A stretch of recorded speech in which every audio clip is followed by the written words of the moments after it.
ಒಂದು ರಾಗಿ ಮುದ್ದೆ half rice, ಒಂದೆರಡು ಬಜ್ಜಿ, ಒಂದು ಬಾಳೆಹಣ್ಣು 40-50 ರೂಪಾಯಿಲಿ ಕಂಪ್ಲೀಟ್. ಎಲ್ರಿಗೂ ನಮಸ್ಕಾರ.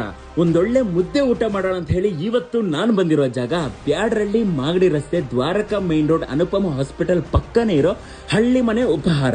ಇಲ್ಲಿ ಜನ ಇದನ್ನ ಶೆಡ್ ಹೋಟೆಲ್ ಅಂತಾನೂ ಕರೀತಾರೆ. ದಿನಕ್ಕೆ ಎಷ್ಟು ಮುದ್ದೆ ಮಾಡ್ತಾರಂತ ಇವ್ರಿಗೆ ಗೊತ್ತಿಲ್ವಂತೆ. ಎಷ್ಟಾದ್ರೂ ಮಾಡ್ಲಿ ಗುರು, ನನಗೊಂದೇ ಸಾಕು ಅಂತ ಮುದ್ದೆ ತಗೊಂಡು ಉಪ್ಸಾರ್ ಜೊತೆಗೆ ಟೇಸ್ಟ್ ಮಾಡೇ ಬಿಟ್ಟೆ.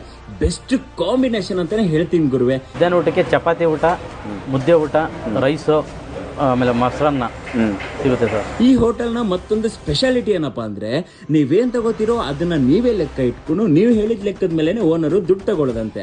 ಇವರ ಟೈಮಿಂಗ್ಸ್ ಬಂದು ಬೆಳಗ್ಗೆ ತಿಂಡಿ 7 ಗಂಟೆಯಿಂದ 11 ಗಂಟೆ ತನಕ, ಮಧ್ಯಾಹ್ನ ಊಟ 12:30ರಿಂದ 4 ಗಂಟೆ ತನಕ. ಪ್ಯಾಟಲ್ಲಿರೋ ಈ ಹಳ್ಳಿ ಮನೆಗೆ ಬಂದು ಗಡತ್ತಾಗ ಮುದ್ದೆ ತಿಂದು ಅನ್ಲಿಮಿಟೆಡ್ ಮಜ್ಜಿಗೆ ಕುಡಿದ್ರೆ ಊಟ ಕಂಪ್ಲೀಟ್ ಗುರುವೆ. ಸೊ ನೀವೇನಾದ್ರೂ ಟೇಸ್ಟ್ ಮಾಡಿದ್ರೆ ಟೇಸ್ಟ್ ಹೇಗಿತ್ತು ಅಂತ